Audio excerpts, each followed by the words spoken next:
Ladies and gentlemen, welcome to episode 70 of the Brighter Horizons podcast. How are we feeling today, champ? I'm feeling good. Actually, a little bit somber, but you guys will hear about that in the near future. But it's always a good day to be in the stew, man. It's always a good day. Man, you can't open the intro up with saying you're somber. It's okay. We're not somber yet. But it's always a good day to be in the stew. It's always a good day to be able to sit here and yap about my life because I'm sure that you guys love to hear about it. That's why you're here. A lot of things happening, a lot of thoughts on my mind, lots of gears turning. So I feel like today's going to be a real productive episode, and I'm excited to be here, man. It is low-key kind of hot. I'm not going to lie. It is really Dude, hot. For it to be 10:30 at night, and I mean, I guess we're in the basement. I don't know. Normally, a basement is cold, is it not? We have lights, cameras, all this equipment running. We have the sound panels, which make it hotter. The ventilation does not work in this room. Actually, we just closed. We closed it. The door is fully sealed. Like, we are not. There is no air leaving this room. It's an oven. It's an oven. It is literally an oven. But you know, that's what we do. It's 10:30 p.m. and we're actually kind of juiced today. I feel good. I feel really good. I feel like for me, it's actually very interesting. Today, I had a very unproductive day. Now, why don't you tell us about your day? No, I was home alone the whole day, and I just felt like a log, and I couldn't move, and but it kind of goes to show, guys, we all have off days. You know, today was a really big off day for me. I literally sat in my garage and played tennis for like 2 hours against my garage door. It gets bad sometimes. Like, I literally was so bored out of my mind, and then I have finals coming up. I just couldn't do anything, and I think that maybe that sounds really, really terrible, but it gave me a little bit introspection. Like, I did feel bad, but now I'm here doing something that I love, and it kind of reminds me, it doesn't really matter when, like, how you fall. What matters is that, you know, you get back up and you keep going. You know, tomorrow's a new day. I'm not going to sit here and beat myself up over the fact that I didn't perform today and, you know, bar that from me performing tomorrow. So sometimes we fall, sometimes we mess up, sometimes we make mistakes, but got to pick yourself up, you know? And doesn't matter whether that happens the next day, the next week, the next month, maybe the next hour. For me, it took, 2 hours from when you got back, and I was like, damn, let's hop in this stew and record a banger, right? So, yeah, just picking myself up right now. I mean, you know, one thing I will say, though, we've been on go mode nonstop, just even if it wasn't about the podcast, obviously, with school or work or anything related to your extracurriculars, you're always on go mode. So now that you're stepping away and you're finally done your classes, you don't have to go to school as often, you can kind of just chill back until the exams. You take a little bit of a break and relax for a bit. That's probably why you didn't really feel like doing anything today, because it's the first day where you didn't have to go do something. But that's the thing that I find interesting, right? Is like, if I'm going to relax, shouldn't I enjoy relaxing? Because otherwise, what's really the point? I think that for me, if I don't feel the job is done, then is the job really done, right? If I'm sat there on my off day like, damn, I really don't want to be here, and it doesn't serve me any benefit to not be doing anything, should I not be doing anything? Like, if we take the gym, for example, right? You have a rest day, but that actually benefits your gains by having a rest day because you, like, genuinely need it. But if I don't, some people, I would say yourself, you don't really enjoy your rest days as much as you do going to the gym. I despise rest days. Exactly. Actually. So for the longest time, actually, I was literally going to the gym every single day. And I'm not going to lie, that was some of the happiest times of my life. Yeah, but sometimes you got to make that sacrifice for the greater good. Yep. But sometimes I kind of question, is it really for the greater good that I'm doing this? Or is it because everybody else tells me that it's for the greater good? That's like kind of the mind-boggling question. Well, I think that you do, like, the thing is, especially when it comes to an academic work, you need rest more often than you actually think you do, in my opinion. Yeah, I would say that's true. If you're actually giving it 100% and you are really obsessed with making academics work, you definitely need rest more often than you really assume. It's just one of those things that it'll just show up. Like, for example, today you didn't feel like doing anything, so not that you didn't feel like it, you were just dead. You were literally just a log, right? And that's okay. Like, one of the things I will say is it's good, obviously, to get after it every single day. Lord knows I still do. And even on my off days, I'm still thinking, got to get after it somehow. And I still do. I do something, right? No matter what, every day I'm either at the gym, at work, or going for a run, doing something challenging or difficult for that day. That's the goal. But it's okay to take breaks. And this is kind of a very weird way to think about it, but I finally had the time to sit down and plan my days out again, which is something that I've been missing sorely. And I can tell because a disorganized life is very, very challenging to keep up with because every time you tackle one task, the next one's deadline just appears and you didn't expect it, right? And it's funny. This is definitely something I should use as quote of the week, but I'm going to drop it right now. If you're failing to plan, you're planning to fail. Right? And that's something that I think I haven't taken into consideration enough in my life. I certainly don't sit here and drop, okay, this is my 1 year plan. This is my 5 year plan. This is my 10-year plan. Hell, this is my 1 month plan. I haven't historically done that. I usually take it one day at a time and write a day plan. But in the past couple of weeks, I haven't been doing that either. So it's been relatively disorganized. But once I started, sitting back, planning things, okay, this is when I can take a break. And alongside this organization, I finally found time to get back into reading, which is really great. And in fact, that's the reason why Deep Work is up on the shelf now, because I just completed it this week, actually. I sat in one sitting and just blazed through the last quarter of the book because that was all that's left. And I felt very accomplished. But B, it made me think about something very interesting about the English language and I guess communication in general. I don't think people give enough emphasis to the most important character in all of literature, the space bar. The space between words is what gives any sentence its meaning. Yes, of course, technically, if you align the letters in a row, you could potentially read the words, but A, it would be extremely convoluted and complicated, and B, it would just not make a lot of sense half the time. So applying that same philosophy to your life, like this sounds like a very far-fetched example, but my point is spaces and breaks in between the go, go, go periods of your life are what make it very clear on what you need to do and also give you the energy to continue with those, continue with the actual word part of your life, if that makes sense. It's a very weird analogy, but it's just something I kind of sat there on the balcony, staring off at the trees, reading the book, and I was like, I never really realized how important the space bar was. It's just one of those things that when you kind of sit there and reflect on it for a moment, it just kind of makes a weird point in your mind, if that makes sense. Yeah, no, I completely agree. I feel like it's just something you don't really think about. You just overlook it a lot. Yeah, and one thing you said that I really wanted to dive back into was taking rests and taking breaks. How do you know when it's time to stop? When it's time to pack it up and be like, hey, let's sit down for a second? Because to me, the one thing I find is I feel like it's so arbitrary. Because why is it that, I don't know, let's say, Elon Musk, when he was building his business, even if you don't okay, you know what, I should have picked someone less controversial. Let's say, okay, I don't think that, regardless of how controversial of a figure they are, the point is about what they built. Well, yeah, but people have controversies about how he built things too, about how he's not a good dude and stuff. But let's take Kobe Bryant, for example, because he's known to be one of the hardest working people ever. Sure. Right? That's what I thought you were going to pick first. And then, let's take the Kobe mindset. And we asked the question, right? When did Kobe Bryant know to take breaks? And you'd be like, very rarely probably, but he definitely did. At some point, he definitely took a break. And I'm willing to believe that. But then why is it that, the guy that I go to school with has got to why is it me that's got to take a break every other day or every couple of days? Why can Kobe Bryant could go for weeks at a time without it, but I need one so much more often?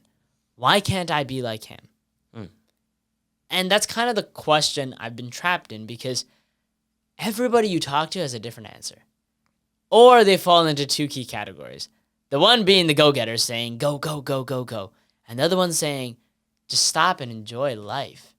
And I'm like, damn, you're both so valid. But who do I pick? Who do I choose? And how was it that these people came to these decisions? I have the answer. I doubt that. A wise man of the name of Shannon Sharp will give us the answer to which one you pick. Lakers in 5? No, not Lakers in 5. Okay. That is the guy, yes, but no, not Lakers in 5. Okay. BOAF. Both. You pick both. You not know the clip I'm referencing? Please tell me you know. I don't know what you're talking about. Damn it! Oh my days. Okay, it's okay. I know you guys got my back. So pretty much just saying you pick both of them, okay? And the reason why I say that is you work obsessively hard at something you enjoy so that taking a break is taking time off from what you enjoy. Now, again, I get that there are periods of your life where it's not going to be the most enjoyable thing, but think about it this way. Kobe Bryant, you picked him as an example. Why does he do what he does every single day, nonstop? It's because it's what he loves. If it was something he hated, it would be a very different story, right? Grinding every single day for something you hate, very, very different, right? Maybe it's just drawing up the purpose in a way that makes it very clear, okay, this is actually very important to me. This is what I enjoy doing. And like, if you think about it, think about that, 15, 16-year-old kid who was on that Shark Tank show. Oh, the Donuts kid? Yeah, the Donuts kid who literally was in high school and worked through all of his, lunch breaks and stuff like that to get his homework done. And even before going to school, he'd wake up at like 4 or 5 in the morning and go down to his donut store and get a bunch of orders packaged before going to school. Lo and behold, guy is selling 5,000 donuts a week, 10,000 donuts a week, something crazy like that. Let me ask you the question. How do you think that kid feels when he's 30 years old, sitting in a $10 million penthouse, but not a single friend with him? Who said he doesn't have friends? I'm not saying that he doesn't have to, but what I'm saying is our values change over time. And a lot of the time, the big thing you see, people slave away corporate work that they think they enjoy. And then at the age 60, they sit down and they're like, damn, did I really spend my entire life doing this? Because they get that little dopamine hit every time they get a raise, every time their boss says, hey, good work, every time that they completed an assignment, every time that they signed a new client, every time that they made a new sale.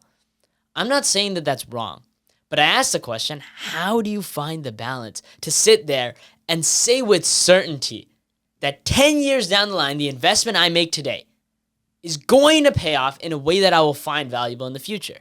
Because at the end of the day, you can't have both. That's what my problem is you can't work through your 20s and party through your 20s as well. You can't have it both ways, right? That's the reality of life. Sure, but taking breaks and partying are two very different I know, things. but that's the point I'm getting to it was never about breaks, right? It's about how do you choose to spend your time, right? There are people that are willing to spend their entire 20s working, and they're glad when they walk out into their 30s. Mm-hmm. But there's equally an amount of people that do the exact same thing and feel terrible in their 30s saying, I wish I could have gone back and enjoyed my time as a 20-year-old. Well, it's simply about your end goal. I think that's pretty clear. Once you draw a pinpoint, okay, this is the spot I want to go to. Like, imagine it being a physical map.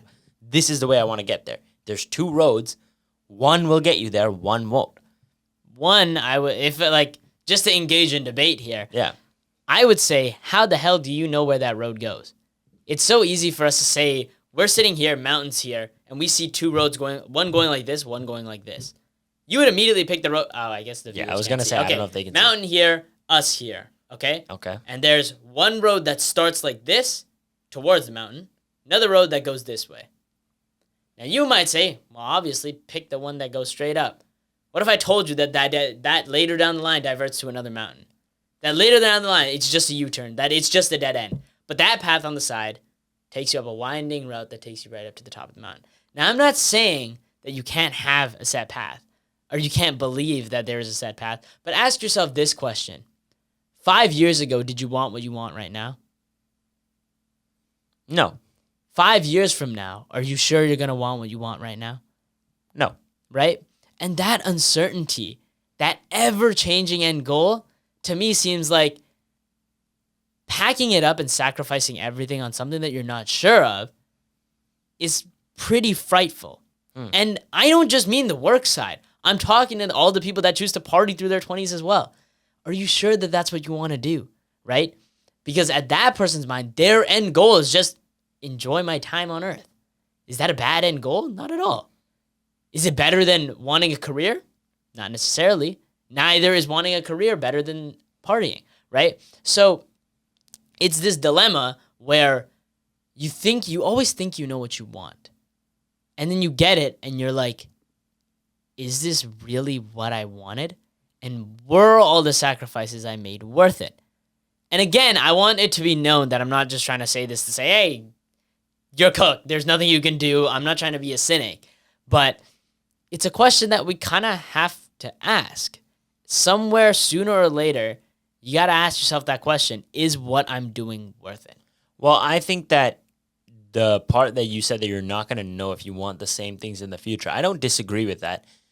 And obviously, there are people who start the path of saying, oh, I want to be a millionaire. And then a couple of years into it, they say, actually, I don't think that that's worth it. Maybe they meet somebody and they decide to start a family, and that's more important to them than chasing an arbitrary number in the bank. And actually, funny enough, now that I was thinking about it, I literally just saw that clip of, what is the crossover? Is it Crisis on Infinite Earths, the one where Lex Luthor kills all the Supermans? Yeah. Well, yeah, Crisis on Infinite Earths, I think. Yeah. So in that crossover in the whole Flash universe, there's one moment where Lex Luthor travels to a planet where Superman gave up his superpowers because he started a family, right? So I'm sure that Clark Kent in that universe wanted to be Superman for the longest time, and once he finally becomes Superman and does all this, one day decides to hang it up. So obviously it's possible that those goals change. But it is also possible that you fall in love more and more with that process as you begin to see results. And one thing for me is, you said, do I want the same things I wanted 5 years ago? And honestly, to answer that point, no, I don't. In fact, I feel like I want more of what I initially thought I wanted, right? I want to entrench myself deeper in that mindset and deeper in that lifestyle than I initially thought.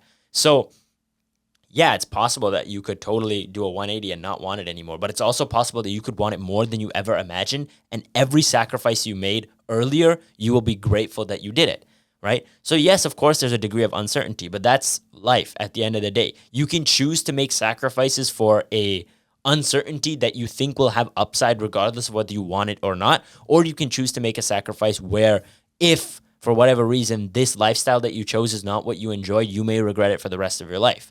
Right? I think that at the end of the day, this is not really one of those, alpha male red pill podcasts that says you have to work in your 20s. That's not my goal here. At the end of the day, my goal is not to tell you to be a millionaire, right? My goal is to tell you to be happy. That's the whole point of the podcast. But what I will say is, I find that a higher degree of people will regret down the line partying and not taking advantage of the opportunity when they were younger to achieve more and live a more fulfilling life later down the line. Because at the end of the day, you can party when you're 30, 40 years old. You cannot put in the same effort that you did when you were 20. I actually think I disagree with that point. That's insane. But yes, the by all means, reason, go for it. right, is I think that the argument that the partier will always make is you're only 20 once, right? You only get to live this time once. I think to suggest that, you can make up for it later. Let me ask you a question, right? Mm-hmm. You want the nice car. Do you want to drive it when you're 60, when you're 70? No. You and I both know the answer to that. Well, I mean, I'm still going to be driving it when I'm 60 or 70. Well, yeah, but would you rather have it now or when you're 60 or 70? There you Now. go. Right? So it's the same argument for the partier, is that they would rather enjoy the time now than enjoy the time when they're 34. Like, let's be honest, if you're like a 40-year... No personal hate to anybody, but like if you're 40-year-old unk in like the club with a bunch of 20-year-olds, unless you're a millionaire, you might be in a bit of a pickle. That's like the equivalent to like a 35-year-old consistently using Snapchat. Exactly. I think that's a it's good way like, to put it. Yeah. So there's certain experiences to say like that when you're younger, you do them. And I don't want to say that like objectively one is right or that it's better to party or it's better to work, because I don't think that there's an answer to that. I think that's something that will always change. Personal choice, yeah. And the thing I'd ask you is, do you really think it was the best thing for your career to go to Japan last year? The money you spent going to Japan, had you invested it, think about how much money you could have made. Think about the time that if you'd spent studying, what you could get on, I don't know, the MCAT, the classes you could have took during that summer, the money you could have made working a job. But you don't sit here for a second regretting going to Japan, do you? That is true. That is true. Right? So it goes to show that memories are worth more than I think some people give them credit. But the work is also worth a lot more. And that's where I'm stuck. Or I don't want to say I'm stuck because we know what side both of us land on. Yeah. Let's be honest. Or I don't know. I feel like I've been questioning it, not in my own personal like stage, but like So that's my point. You know what side you not land on. It's like it's complicated. The way I would explain it is like I know where I lean, but I don't know where I fall. And as the Lorax says, be careful which way you lean, because that's the way you fall. I lean one way. I'll admit that I lean towards the work side. 100%. Yeah. I mean, I don't know. I don't think it's 100%. Dude, think about your life. What does your life consist of? But like the thing is, even All though you do is go to school, go to clubs, and sorry, when I say go to clubs, like I mean extracurriculars. extracurricular business related clubs, and go do stuff that helps fast track your career or your grades. That is literally your life. And then the same thing is true for me. All I do is go to school, the gym, and work. That's my life. But that's not the only thing that I value, and it's not what I always did. Especially in high school, man. I sometimes sit here and I think like I kind of regret how I spent my time in high school. I wish that I had either one, been more proactive in having fun, or two, been more proactive in like working harder. Because I don't think I worked hard in high school, and I didn't have too much fun in high school. So what was I really doing? Well, you didn't go to parties or anything like that. I didn't go to parties. Well, that's not my definition of fun, dude. Like going to parties isn't the Well, only no. thing That's not. That was not my point. My right? point was just to say, like, if you're talking about the different sides of what we were talking But about. I don't working, think that it's that simple. Like the guy that goes and plays basketball every single weekend instead of studying, it's the same thing, but they're just having fun. The guy who plays video games instead of going out, right? It's the same thing. It's just work, business related stuff, professional related stuff, and personal related stuff. So then why is this really a debate for you? Because it's not as simple to just sit here and say, I want to spend all my time working. I just want to keep doing that because maybe the career I want 10 years down the line, I can only get if I give up everything now, right? Suppose that that's the situation. If I asked you right now, give up everything you have for the next 10 years, but you will get everything you want, or live in the moment, which one would you pick? And I don't think it's an easy answer. I feel like it's really complicated. It's hard to sit here and just say, I just want my career. That's it. There are people that are obsessed. I respect that. There are people that can sit here and say without hesitation, I want this, I'm going to do this, and I'm going to get this. I want to be that person. I feel like I'm tending towards that way.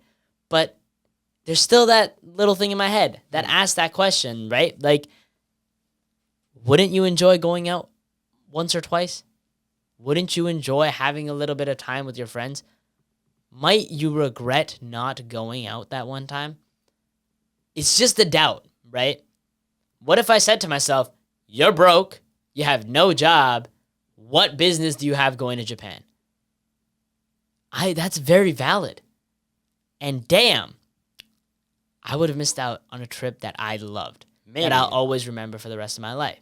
I think that one thing I think is that you can't weigh, in my opinion at least, you can't weigh a trip against going out more frequently. Because sure, you can make a couple of memories going out with your friends, but I don't think that will ever equate to the new experience of visiting someplace. Yeah, but then take into account how much you're spending.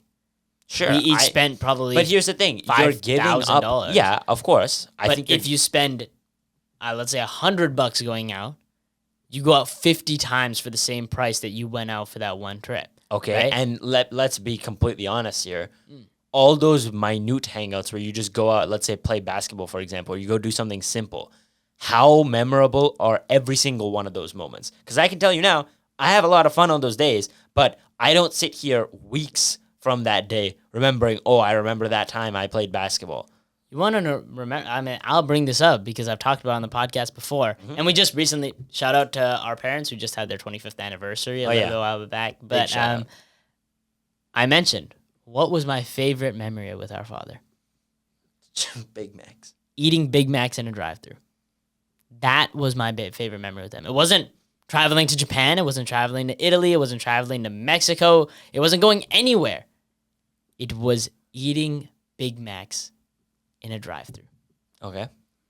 And the point? That simple of a memory is the most memorable thing I have to date, right? So it had nothing to do with where I was. One small memory, right? And that's why I'm polarized, is that it's just not that simple. I still believe that we can find what we want. That if we take the time to choose carefully, we'll find the right things. But the one thing I really wanted to get to was, how do you stop yourself from regretting things years down the line? Right?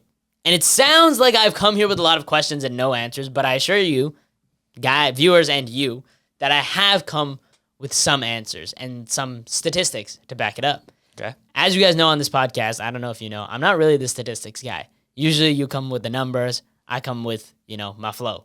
But today I really wanted to look into this because I was really, really curious. I'm going to have to read off my phone. It's a lot of numbers. So I was looking into career regrets.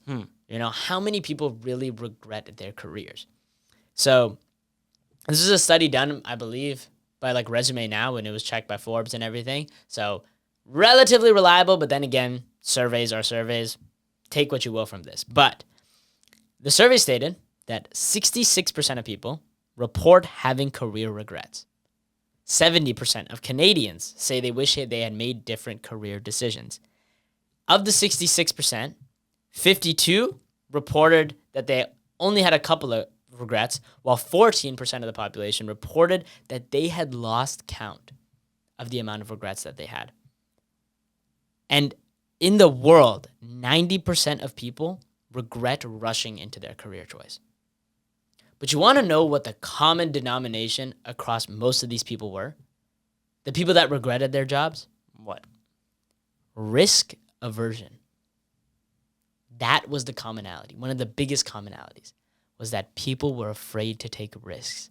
They were afraid to go to a new job, to aim for something higher, to ask for a raise, to ask for a different project, to go out and enjoy their life. People were afraid of risks. That's why they're where they're at. And that's why it's so polarizing, because we're scared to jump to either side. We're scared to make a decision because we're all programmed to just say, I don't want to take that risk. Ask yourself, why is the obsessed person willing to go so far? Because the risk means nothing to them, because all they care about is the reward. Right. But why is it so hard for some people? It's because we're programmed to be in the safe zone, to be in the comfort zone, to sit in that little box and say, I don't want to go outside because I don't know what's out there. So maybe I lean this way, maybe I lean that way, but I won't know because I'm not willing to just jump onto one side. Exactly. Because we're afraid that we can't go back. But I think that that's kind of the point. Yeah. That sometimes you have to take that jump to enjoy it. And sometimes you miss. But as I said at the beginning of this episode, it doesn't matter how you fall. What matters is how you get back up. So maybe you make a mistake when you jump. Maybe I make a mistake when I jump. But at the end of the day, I'm going to be more happy that I jumped than I would be if I had just sat in the box. That's a fantastic statistic-driven point, I think. That's a very, very good way to put it. And the beauty of it is it perfectly embodies a quote. Damn, I'm really dropping quote of the weeks today. But this quote is very, very simple, and it makes a lot of sense, especially when you're taking the data. And the quote is, to become the person you want to be, you must destroy the person you are. I've seen that one, yeah. And the thing is, it's true. Wait, do you know who said it? I actually have no idea. But I will find out when we use it as quote of the week. I'm going to write that down. But that statement perfectly embodies it, because you have to take a risk and make a jump. You have to change something about yourself to become the person you want to be. At the end of the day, nothing in your life is going to change if nothing changes. I was about to say it. Yeah. Right? Nothing changes if nothing changes. So you have to kill certain parts of your lifestyle. You have to destroy certain habits. Think about us. Do you think we'd be able to manage the podcast, going to the gym, going to school, and having a job if we were still playing Xbox, if we were still playing video games? No. That's why we stopped. Do you think we'd be able to do all this stuff while going out consistently? No. That's why we don't go out very often. It's because we're on the grind. Your dreams and what you want to achieve in life requires a sacrifice. Who you want to be requires a sacrifice. And the greater the sacrifice, typically greater the reward. At the end of the day, it may be a risk because you'll have to kill some of the things you've had fun with in the past to become the new person. But if becoming that new person is important to you, it's something that needs to happen, right? And at the end of the day, none of us are going to get used to risk. That's the thing. Nobody gets immune to risk. People get better at managing it, but no one's ever immune to it. At the end of the day, we're still exposed to it every day. But I'll tell you, my greatest achievements in life, the things that make me the happiest in life, were because I took risks. And I haven't even gone that far in my life. I'm only 22. I still have so many years. Pretty old, dude. All right, bro. 2 decades. All right, bro. Crazy. Can we Continue. stop the unk jokes already? Go ahead. I'm not that old. Since when you are was old. 22 unk? It's okay. Bro, I still know all the I see the gray hairs, bro. Let's be so real. You and I both know that you have more gray hairs than me. I'm under high tense situations Uh-huh. all day, every day. Okay. Getting back to it. The point is, one of the biggest things that I'm happy about with my life is my new job in sales. I love it. And I don't just sell, doors or windows. I sell luxury watches, which is something I actually love looking Yeah, at I felt already. there was no need to just shoot at window and door salesmen. Like, No, okay, that was obviously if not you're my a point. window or door salesman, you are not inferior. You are respected and loved, and you deserve greatness. Well, actually, So, I would argue that window and door salesmen are on a significantly better path to make it in the sales world because that is some of the hardest things to so sell. why'd you do that? No, I'm just saying I wouldn't enjoy selling windows or doors. Actually, that's not true. I like sales regardless. Okay, point is, Invalidated immediately. okay, point is, something I already have an innate interest in the product there, okay? I don't have an innate interest in doors or windows. I just feel like the experience would be great. I feel like doors and windows are pretty cool. Bro, stop the glazing. Okay. Let's stop. No. I've seen. my This is a bit of a sidetrack, okay? But like, have you ever seen in like those finance interviews? They'll be like, "How many windows are there in Manhattan?" And like that's a question they ask in the interview, and you have to like talk them through how you would calculate it. What? Yeah, and you'd be like, "Oh, well, there's an average of this many windows per building. This is how many buildings there are." How could multiply- that ever be relevant to your skill set? It's like market sizing. So if you ask the person how big is, I remember at one of my like trainings, one of the questions they asked is, "What's the market size for smart baby monitors in Canada?" And we were allowed no Google, nothing, just a calculator and paper, and you had to come up with what's the market size, and then you just do a bunch of assumptions. 40 million people in Canada, one in, I don't know. I think we said 7% of the population was babies, so we multiplied it by 7%, and then we get a number, and then we say, of that percentage, how many people use smart baby monitors? Because people are poor. Because we're in Canada. So take half of that. Because, income tax is like 50%. So Yeah, we take get half you. of that. And then we're like, oh, there you go. But the point, I don't know. Very big sidetrack. But how many windows are in Manhattan? I don't know. I could figure it out, hypothetically. Okay. But yeah, continue. Anyways, going back to it, my whole point there was just that I love my job, and not many people can say they do. Not many people can say they wake up every single day and go to work with a huge grin on their face. I can say that because I love what I do, but I certainly wouldn't have this job if I didn't take a risk. Think about it. At the time of applying, I was a 21-year-old who hasn't even graduated university, who has no experience in sales or retail for that matter. Literally the only work experience I had was working at McDonald's for a couple of years, and I had nothing going for me aside from the fact that I loved watches and good public speaking and charisma. Though that, just those skills together and a bit of, I don't know, what's the word? Gusto, maybe some bravery to go in there and give it a shot and ask for a job when most people wouldn't even think about it. Most people look at the store and go, wow, dude, they sell watches that are pretty much the same price as my annual salary on average. There's Okay. Hold on for a second. my annual salary at McDonald's. Okay, at McDonald's. Yes, Your that annual salary was at my McDonald's point. was like $20, okay? Like, what are we talking about? You didn't work that much. So Okay. there's my point. Yeah, my fair point enough, being, fair enough. I'm not talking about some Okay, 20-year-old yeah. who's working a full-time job. I'm Yeah. talking about somebody who's in school working part-time. Okay. Yeah, okay, fair Point is, my thought process. Somebody who was in my shoes would look at the store and go, "Damn, they sell things that I could never afford. What makes me think that I belong here?" But I wanted to find out what it would take to get a job and take a risk to go ask them. And you encouraged me to do so. And that's why I was able to walk into that store one day and say, "Hey, what do I have to do to get a job here?" And then they were just like, "Here's the owner. Talk to him first." And then that's when you get screened. And then they see if you actually have what it takes. And then he talked to me and saw that I did. The answer is always no until you ask. You never know what's going to happen. And that's the beauty of it. I could have fallen flat on my face right there. He could have looked at me and said, dude, you're a stupid 21-year-old. What makes you think that you can work at a high-end store like this? 100% could have happened. And would I have been embarrassed in front of all of those people? Absolutely. But I would rather go there and find out than sit there for the rest of my life wondering, man, I wonder if I did that differently, would my life be different, and have a regret in my career, just like 62%, 66% of, is it everyone or Canadians? Just people. Yeah, it was 70% in Canada, right? Yeah. There you go. So I don't know if I'd want to live with that kind of a regret. I'd rather take the risk. And I think that what's really funny is I think that a lot of the times we blow out of proportion the risk that we're truly facing.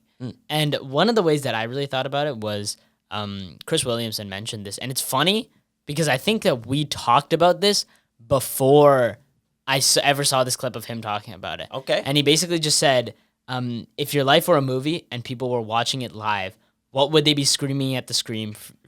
What would they be screaming at the screen for you to do right now? And I don't know if you remember, but flashback to when you watched A Good Will Hunting. And I talked about how it's so easy for all of us to sit here and be like, Will, you idiot, just get the job. You're a genius. Go to school. Like, just do what the professor says. Like, you'll get the greatest job in the world. And we're all sitting there like, damn, this guy's a genius, but he's an idiot. Just do the thing. Like, if I was in your position, I would do it, right? And it's so easy for us to sit here and say that. But we never seem to realize that we're all in that position. And the truth is, risks just seem so much bigger because we're only seeing our lives through our own lenses. But think about why it's so easy for us to watch a TV show and be like, oh, just do this. It's so obvious, right? Flash, just beat the villain this way. It's so obvious because we've seen it all. We've seen the villain's bad sides. We know everything. We've seen the entire show. We're omnipotent, right? If we were in his shoes, we'd all be petrified, right? So the same thing kind of applies here. Is I think that we, since we're only looking through our own lenses, blow these risks out of proportion. We don't have the full story, but we think that we do. We think that our way, our explanation of everything must be correct. And it's funny because I've literally just learned about this in philosophy. It's something that's called a Gettier case. I don't actually know his first name, but the philosopher's name is Gettier. And it's a very, very, very famous thing about how sometimes even if we believe something is true and it happens to be true, we don't actually know that it's true. It's really complicated, and I'm not going to dive into it right now. The point of it was to explain that sometimes, most of the time, we don't know everything, but we give ourselves credit in believing that we do.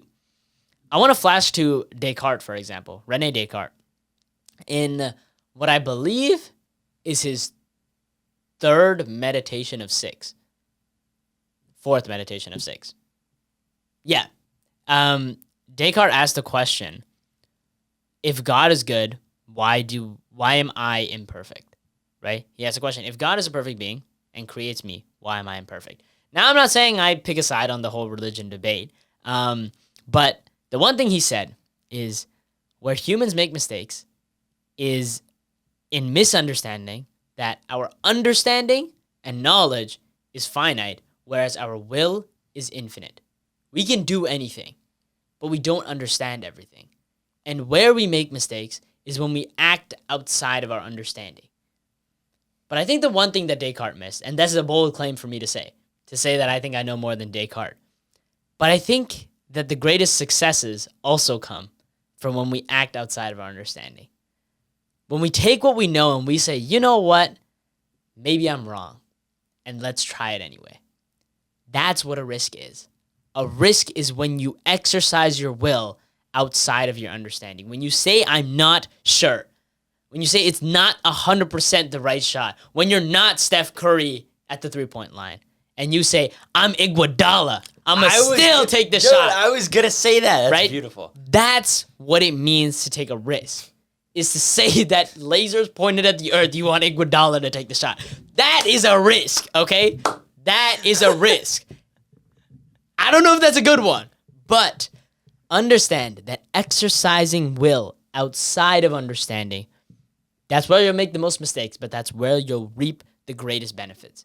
Yep. So the thing I would tell you all, I would tell you as well, is understand that act outside of what you understand, because you don't know everything. And to believe so is possibly the most naive thing that you can do on your time here on Earth. Sitting here, giving yourself the credit of knowing everything, when we all know that none of us really know anything. Yeah, that was fantastic. I honestly don't think anyone will ever know everything about an industry.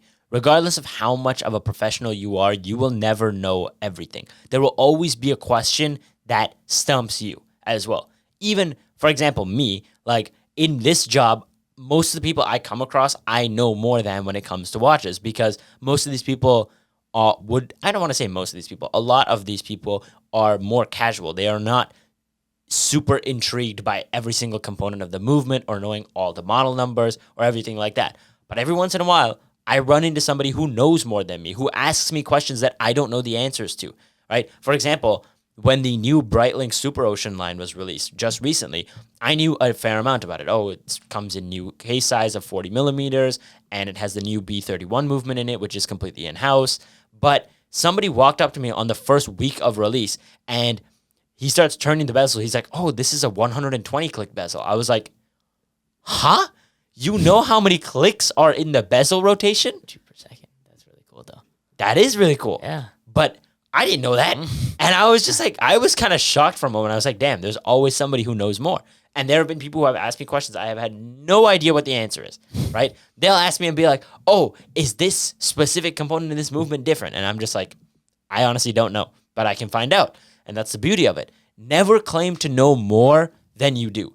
That is rule number one of the biggest rules in sales. Because the second you say you know something, even though you don't, you've lied. And once you've lied, it's very hard to maintain that reputation if it comes out that you've lied, right? That's why rule number one at our store is to never lie to a customer. At the end of the day, if you don't know the answer, that's okay.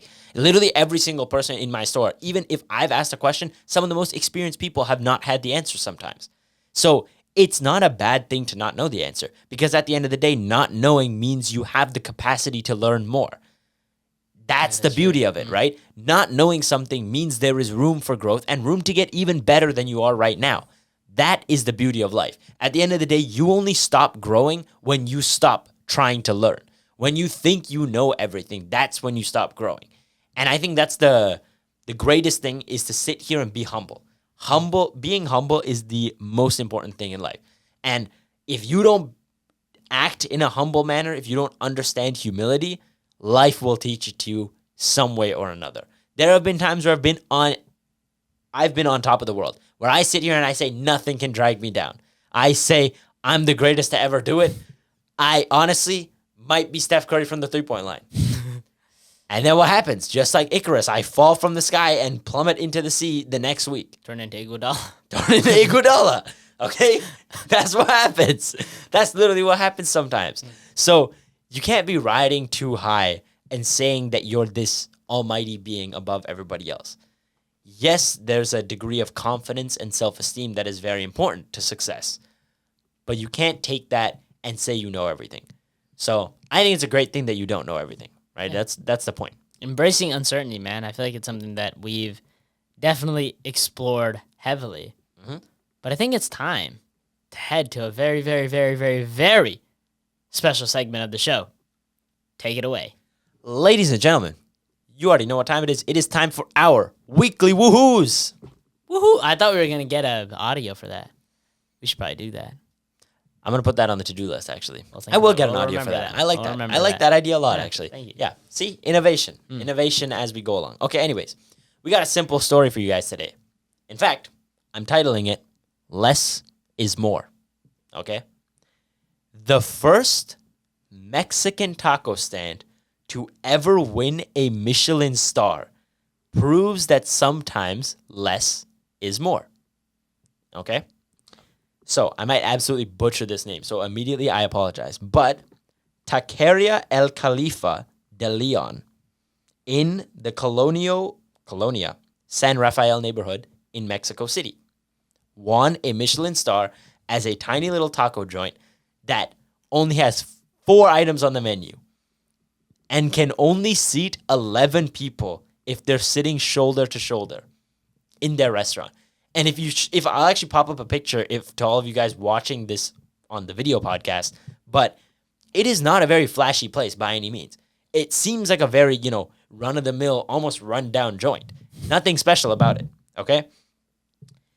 But they credit their success to the simplicity of their tacos. Their tacos are literally made through tortillas, either a red or green sauce, and then a high-quality meat. That's it, okay? It's just 3 simple ingredients.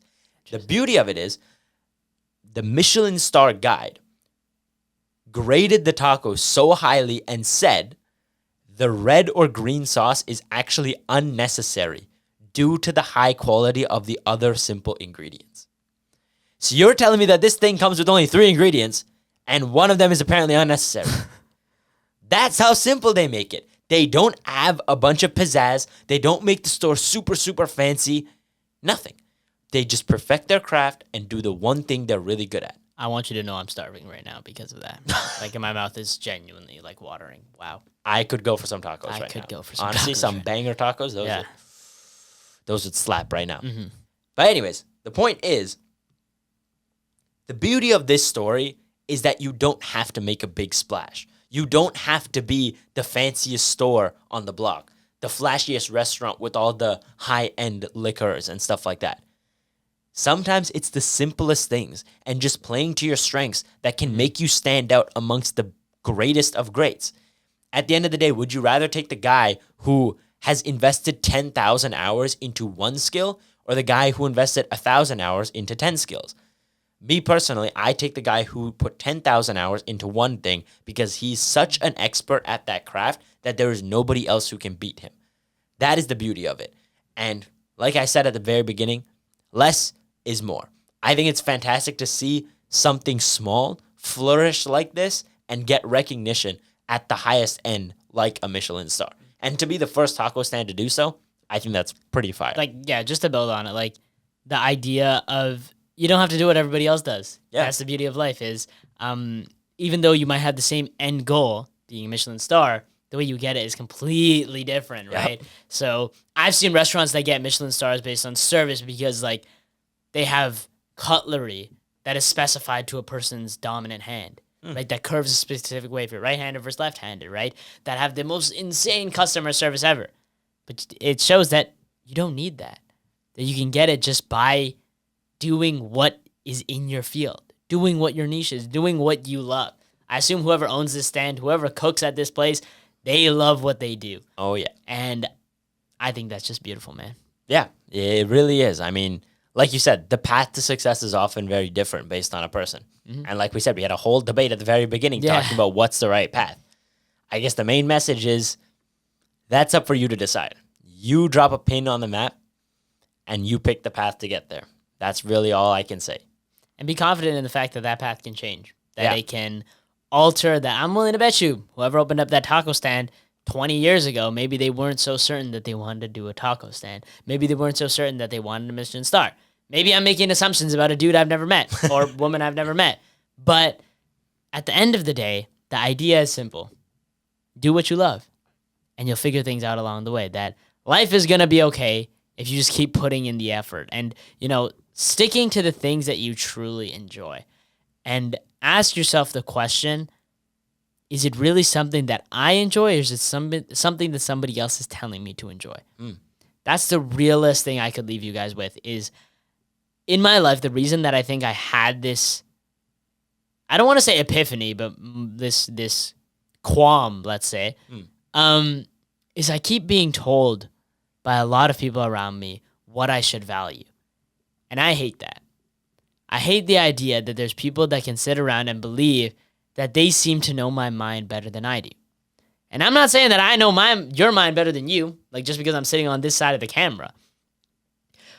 But understand that it's up to you, that you can look yourself in the mirror and ask, am I really doing what I enjoy? Ask yourself, am I really taking a risk? Am I really just sticking to my comfort zone?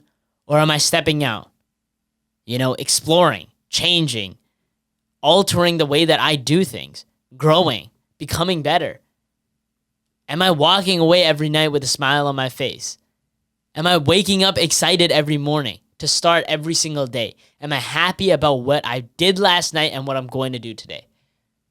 That's the real question, man, and that's all that really matters. It doesn't matter whether other people sit here and tell you what you should or should not enjoy. Love what you do what you love, have a good time, and unfortunately, I'm going to have to close out this episode here. But before you guys go, you already know what time it is. It is time for Quote Of the Week. Harem. Quote of the week. Everyone is jealous of what you've got, but nobody is jealous of how you got it. And that quote is from Jimmy Carr, a British comedian.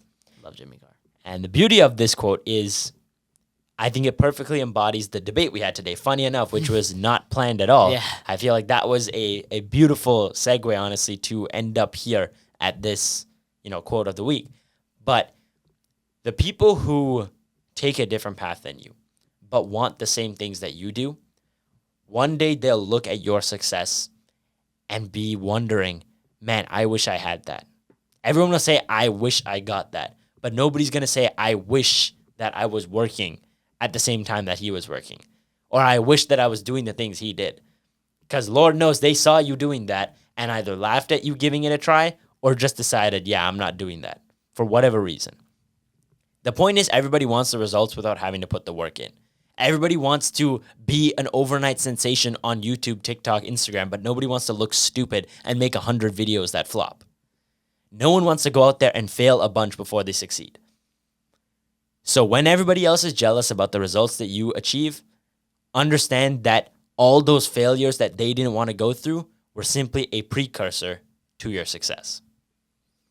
And with that, we come to the conclusion of episode 70 of the Brighter Horizons podcast.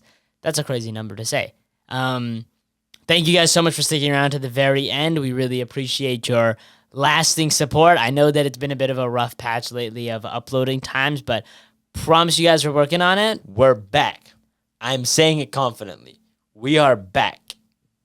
We are actually back because we started uploading short form content too. That is true. That is true. And we're going to keep hitting you guys with this content.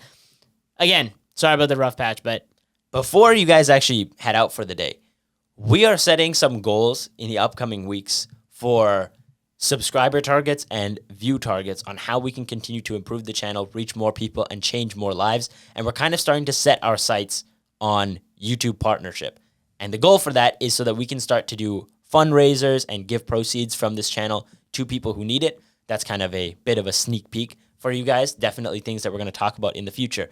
But if you guys enjoy the channel, definitely hit us with a subscribe, hit us with any likes. Any of your support is always greatly appreciated. And we're definitely going to start putting that to good use and hopefully grow the channel beyond what it is right now. Of course, at the end of the day, growth is the game. Changing every single day, getting 1% better, moving forward, and taking those risks, taking those steps outside of the bounds, beyond the bounds that everybody else seems to think that you have to play within. Jump, take a dive. That sounded a little bad out of context, but the idea is go for it.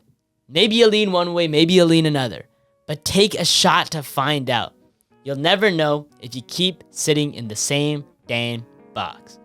But make sure you live a positive life, y'all. Peace out.